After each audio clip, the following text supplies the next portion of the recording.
Hey guys, so in today's video, I want to do a response to Arael Avinu's video, Where is God in all of this? I think there are a lot of questions and a lot of things he talks about in there that are really worth addressing and that I think can really serve as a benefit to helping us understand the kinds of crises that we can face within a spiritual life. Stay tuned.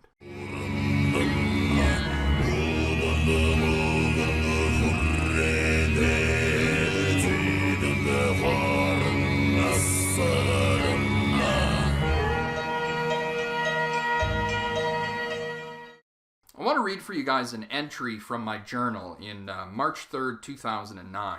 I write here, I'm in uncharted waters these days. Over the past few days, I've begun to even question whether or not God exists. It seems Christians are always making excuses for God. No one wants to call him out for what he really is, a deadbeat dad. Where is he? I've been reading about the archaeology supporting the Torah. It's rubbish. There's barely a lick of evidence to go on. All of the science seems to say that the Bible is a blunder and a bluff. The Torah was wrote during the Babylonian exile and not even by Moses.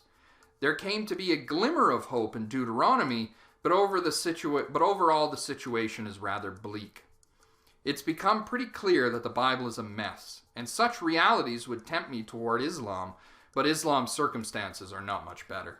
The Catholic Church is just as hopeless. The entire story of monotheism seems to be built on sand, which is slowly pouring out from every side. What is a person supposed to believe? The facts tell us that the Bible is inaccurate, and our experiences may say otherwise. All right, fair enough. The Bible is junk, and also its message. If this is so, how do we account for Fatima, Lourdes, or Guadalupe? How do we account for Jesus and the apostles, or how about fulfilled prophecies?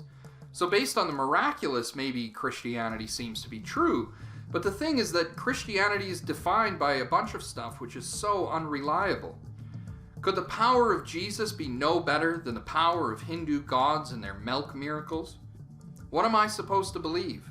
It seems very difficult to discover the answers to these questions. I'm not sure what I'm going to conclude from all of this, but hopefully I'll come out with some sort of truth.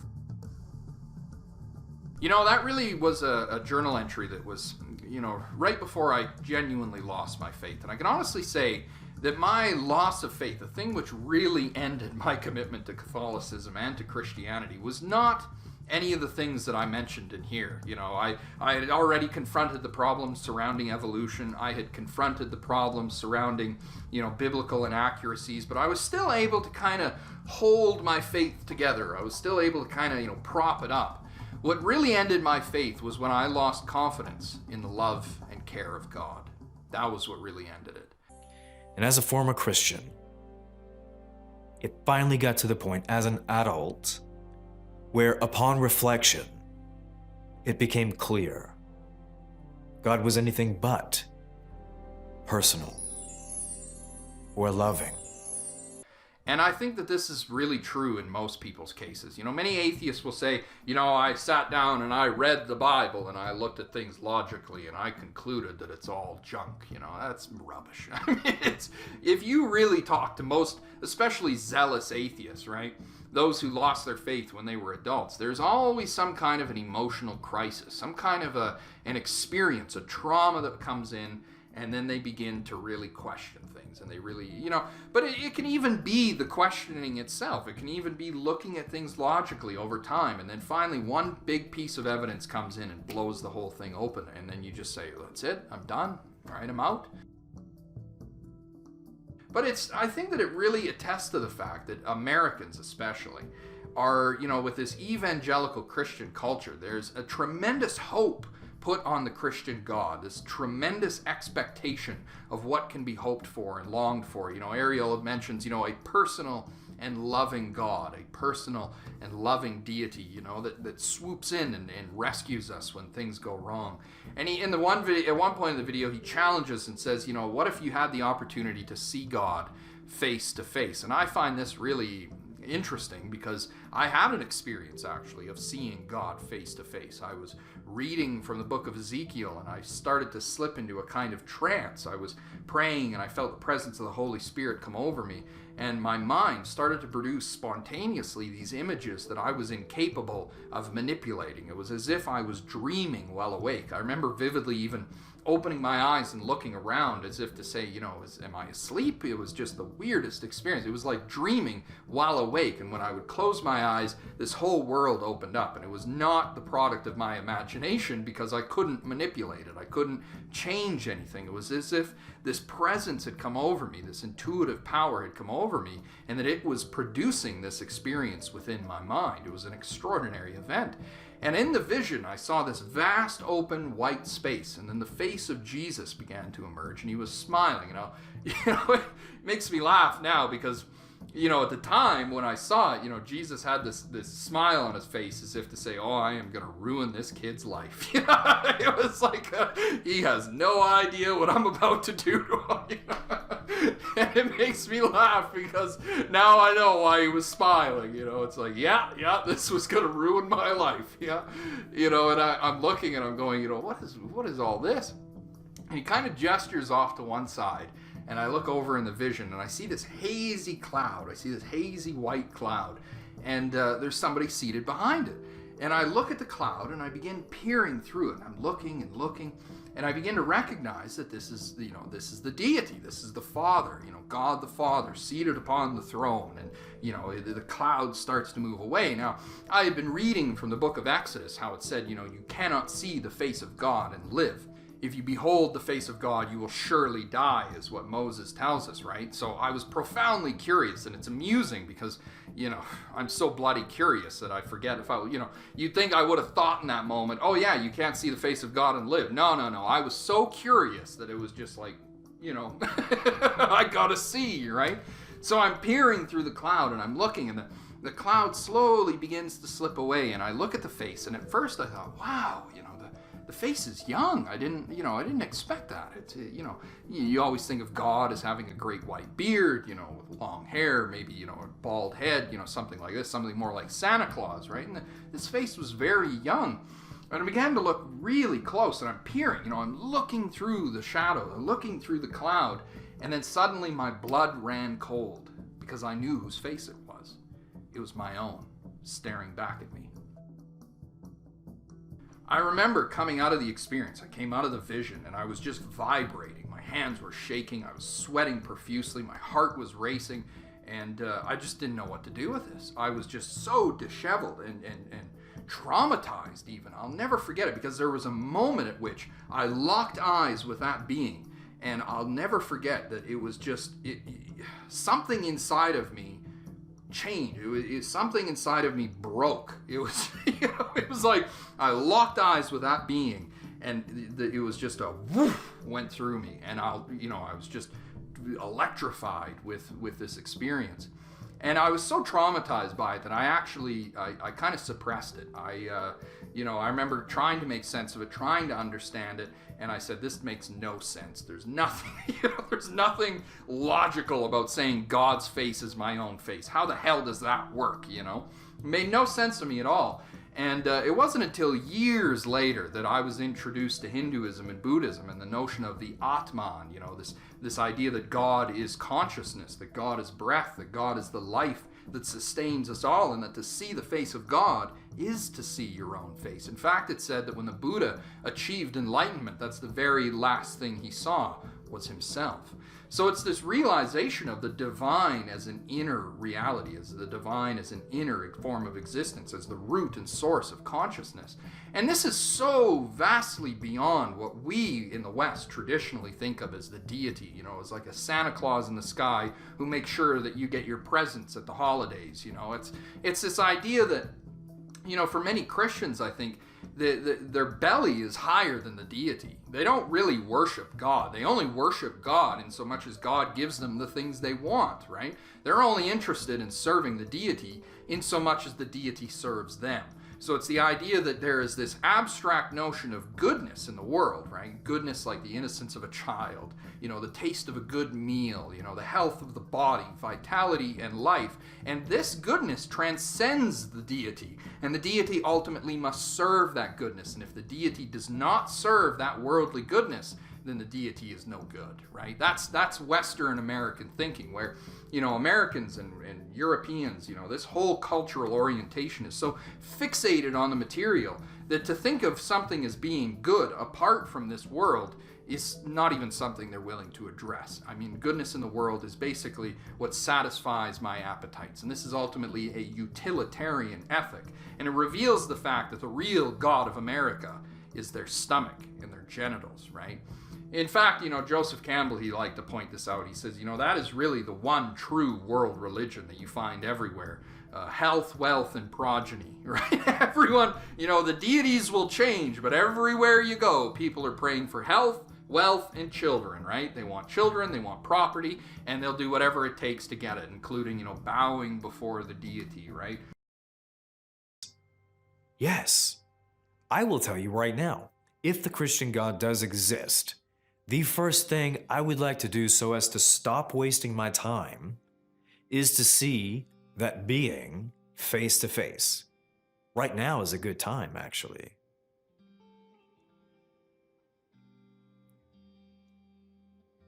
I mean, we all knew how that was going to end, right?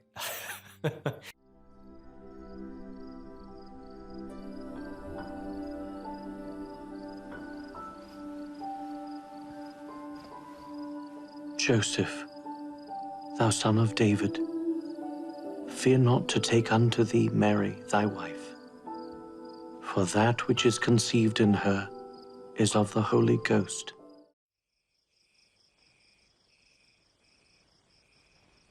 Then Jesus took John and James and Peter with him and went up a hill to pray.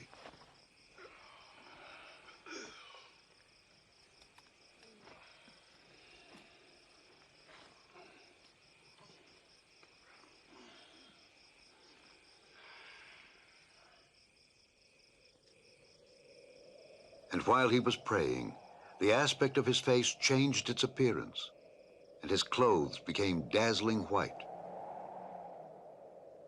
Suddenly, two men were talking with him. They were Moses and Elijah, who appeared in heavenly glory. You will fulfill God's purpose.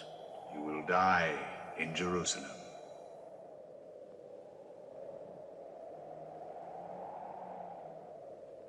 James, John.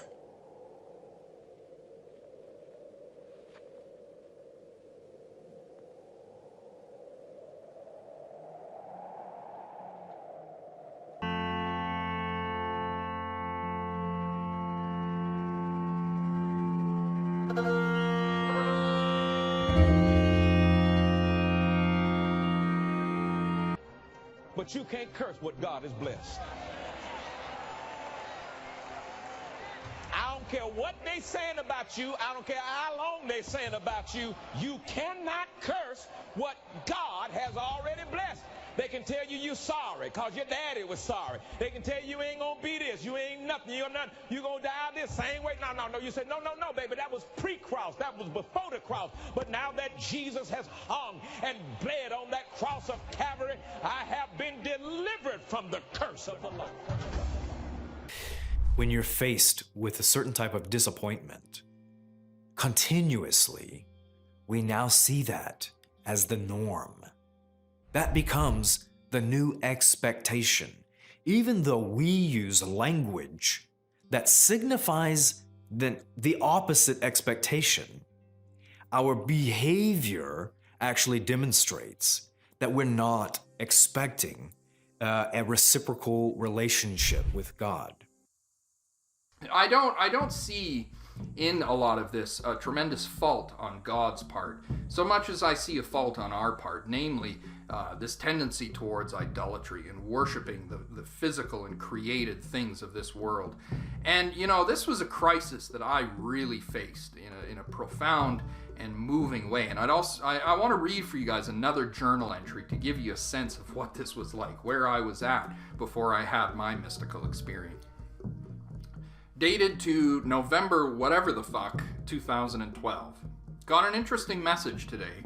Turns out my cousin and ex-girlfriend have both dreamt that I die in a car accident. Odd, since lately I've been taking lots of time to listen to my dreams. Keep in mind I was a practicing Buddhist at this time. Seems as if I'm going to die young. What about my destiny? What about my dreams? Sorry kid, God's spots are all filled up. It occurs to me that God really doesn't give a fuck. Sure, he gives a fuck in the big sense, the universe sense, but does he care about my bills, girlfriends, or foul language? Probably not.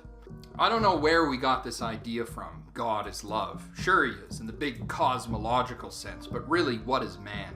We're the descendants of the Australopithecine genus. We're fucking monkeys. Monkeys that are self-aware and stranded on an insignificant planet in an insignificant solar system and locked in the lowest sphere of existence. Knowing all of this, I've been happily trotting along, confident that God would assist me and help me. Now I get dream messages saying that I'm gonna die. Sorry, Westcott, clock's run up and you've come up short. At first I thought I need to appease God, but there's no way I can. I tried it already. I tried skipping right up to chakra 6 like a good Christian, but I couldn't. I am and was stuck neatly at chakra 2.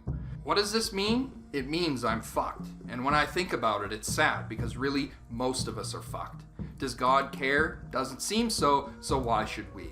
He's got eternity to work with, and judging from these dreams, I may have only a few weeks to work with. Now, what happens to souls that die unprepared?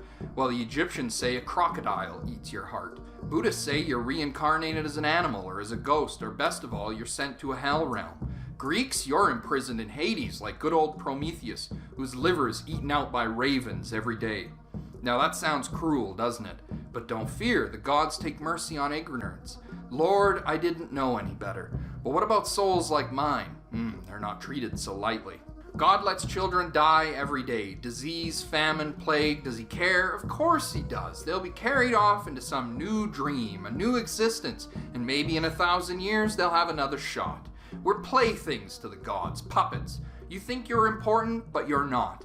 When you're Pope John Paul or St. Francis of Assisi and you've done all your dirt, then you matter. Everyone thinks the game is so simple. Obey God's laws and you'll go to heaven. Your obedience means nothing if it comes from a dishonest heart.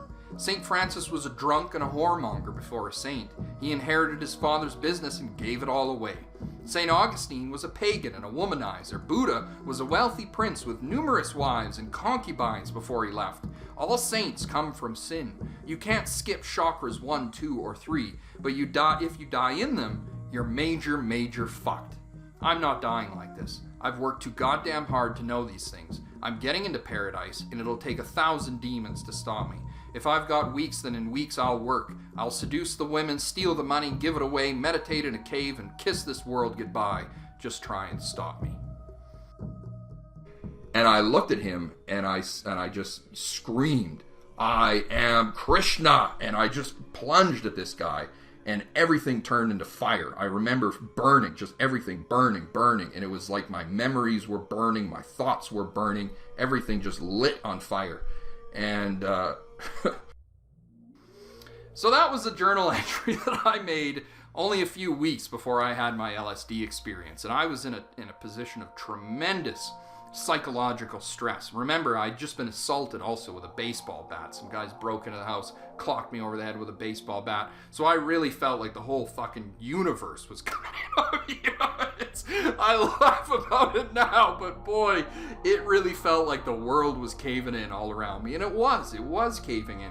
And I kept pushing harder and harder into my dreams, into lucid dreams, penetrating deeper, because remember, by that point I had been convinced that there was a spiritual dimension to life. I had had the experience of seeing precognitive dreams, so I didn't just think, I knew there was validity to that. And so with this conviction, I'm seeing all of this misfortune mounting in my life, and I begin to think to myself, God hates me. He's got it out for me. The whole universe is conspiring to my destruction. I even became paranoid in the sense of thinking maybe I know too much. Maybe I've understood the secret of the universe with knowing all of these religions, and now the spirit beings are out to kill me. That was a mounting condition of psychological tension where I was just under this enormous pressure. And then it was in the midst of that I had a lucid dream, entered the void of dreamless sleep, and then a few days later dropped acid. And Jesus, what are you doing here is a video dedicated to that, right? My experience of coming out of this dreamlike experience of light, going up there, seeing Amitabha and moving up through the spirit world and encountering the white light and everything, But I'll tell you something, by the end of that, The first words that I said when I came into that white light was, well, now that wasn't so bad. And I didn't just mean that as a statement about, the current happenings. I thought that I was dying. I thought that the world was coming to an end and I was having this near-death experience. I meant it in terms of existence. I meant that the love and goodness of God that I encountered in that light was so profoundly beyond anything that my mind could have conceived that it just dissolved every source of anger. I wanted to be angry. I wanted to be upset. I wanted to resist. I remember coming out of that light and thinking to myself, I don't want to be born again. I don't want to come back to this world. I want to stay. I want to resist existence. But there was nothing in me capable of any dissatisfied or resentful feelings. All of the negativity was just completely dissolved, and my ego along with it. You see, in many ways, I think that the ego, as a psychological phenomena, props itself up with victimization. I've noticed this in people, especially young people. I think secretly young people sometimes will almost wish for misfortune, because if they can typify themselves as a victim, they can really sort of stroke their ego. You'll see this in people like hypochondriacs and, things of this kind, right? We want to see ourselves as the victim, and we most certainly do not want to take responsibility for this life, and we would rather appeal to the goodness of a deity to fix all of our problems here on earth. But Christ has already told us what the goodness of God is like. He says the rain falls on the just and the unjust, the sun shines on the just and the unjust. God loves us all equally. But you see, that's something we all take for granted, isn't it? That's a passive form of love. That's the kind of love that holds the ground together, the kind of love that keeps the stars in the sky, the kind of love that sustains the air we breathe. But we're not interested in that kind of love. What we want is kind of love that's imminent, that's immediate, that's going to do something for me today. Listening to Arael Avinu's criticism of God reminds me of Eddie Murphy's skit about, what have you done for me lately?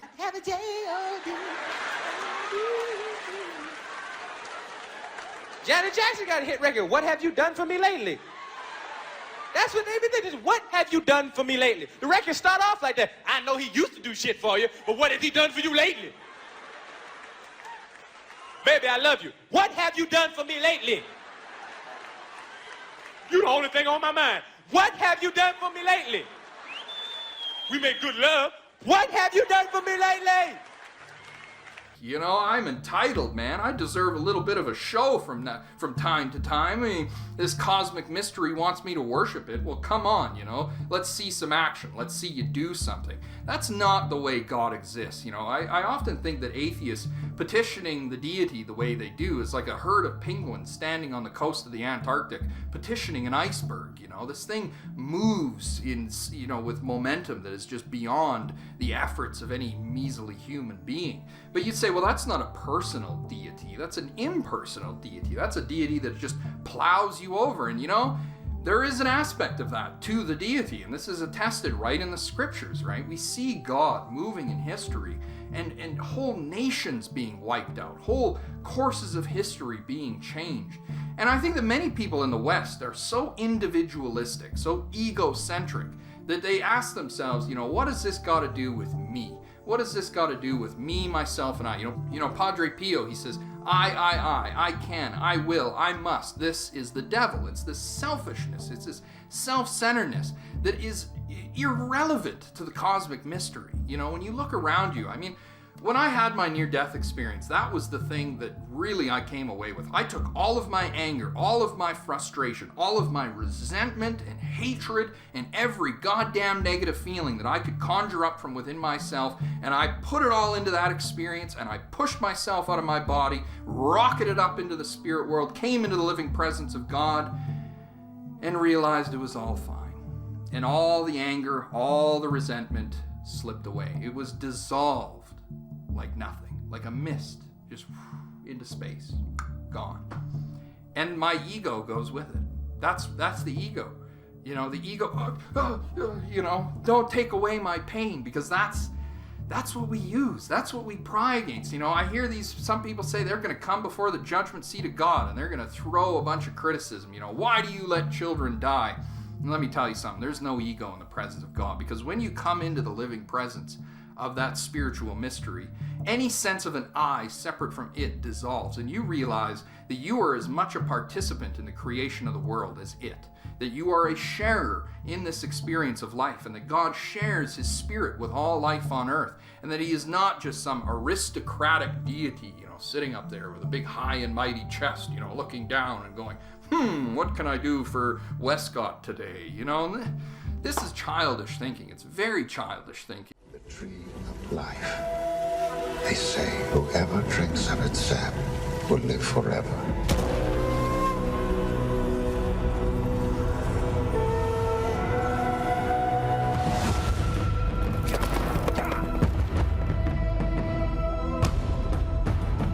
Will you deliver Spain from bondage? Take this ring. It is a symbol of your pledge to find the elixir of immortality. You shall wear it when you find Eden. And when you return, I shall be your Eve.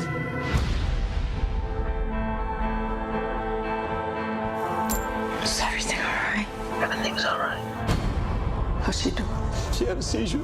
Wait! I'm afraid! It's been progress of work. My conquistador, always conquering. We tested the substance. There's hope. Your wife needs you. Because there's a disease. And there's a cure.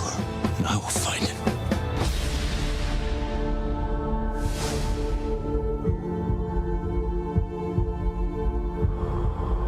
You pulled me through time. Don't worry. We're almost there. Our bodies are prisons for our souls. I'm not afraid anymore, Tommy. All flesh decays. Death turns all to ash. And thus, death frees every soul.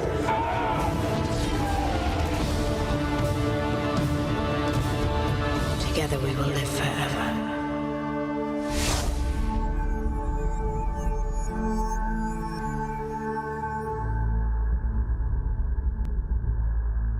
And I think that in the West, this idea of a personal loving deity has been manipulated into something that serves our sinful appetites. That's something that serves our life here in this world. There's a reason that the symbol for Christianity is the cross. And just today was Palm Sunday, and we were praying, and there's the scene where Jesus says, Eloi, Eloi, lama sabachthani, right? My God, why have you forsaken me?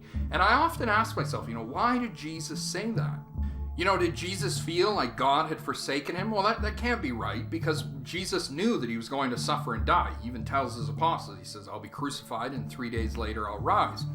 Well, you gain some perspective on this when you look at where that passage is from. Jesus is actually quoting one of the Psalms. It was a psalm written by David where David is feeling forsaken. He's feeling like God has abandoned him. And so, when I think about those words, I realize Jesus is identifying with us. I don't think he said those words for his own sake. I think he said them for ours. He was saying, look at me. Look at where I am. I'm in the place you're so afraid to be. I'm standing in the misfortune that you have used to accuse and insult and undermine my authority. I'm standing in it. I know it. My God, why have you forsaken me? So that the whole Christian message is Jesus telling us, do not be afraid of the night. Don't be afraid of the dark. Don't be afraid of that day of misfortune, because it is in the misfortune, it is in the cross that you will find the deity. And that's why we can stand and pretentiously say, where is God? Well, he is in the very floor that's supporting your feet. He's in the air you breathe. He's in the light that is looking out of your eyes. And I would be careful with, mocking the deity, because you may just find yourself one day in a dream where the real floor really falls out from under you, and then you'll realize, there was the deity. Right? It's the sense that God sustains the world. He is the cosmic dreamer. And the laws of physics serve as the scaffolding of all of this. And the goodness of God is in every sunrise, and it's in every rainfall. It's in every green blade of grass. It's the goodness of God that sustains the world. But we can become so obsessed, and I know I'm speaking from experience, you can become so obsessed with yourself and your own brokenheartedness that you can no longer see the green of the grass. You can no longer see the blue of the sky. You can no longer see the beauty of a sunset. You become blind to it. And that's because between you and that goodness is a veil of egoism. And sometimes it takes a mystical experience to blow that out. I know it did in my case. You know, one tab of LSD, a near-death experience, and some lucid dreaming, and yeah, that ended that. I think this is where, perhaps psychedelic drugs could be useful in the future. If we could make some kind of a system where, people who are in this kind of an existential crisis can come to a place, a safe place, where they can approach a mystical experience in this way and have that veil of this world blown up, and then finally be able to look out and see, God is good all the time. That there is a goodness in the world that does not depend on me, my selfishness, or my sinful appetites. And as always, thanks for watching.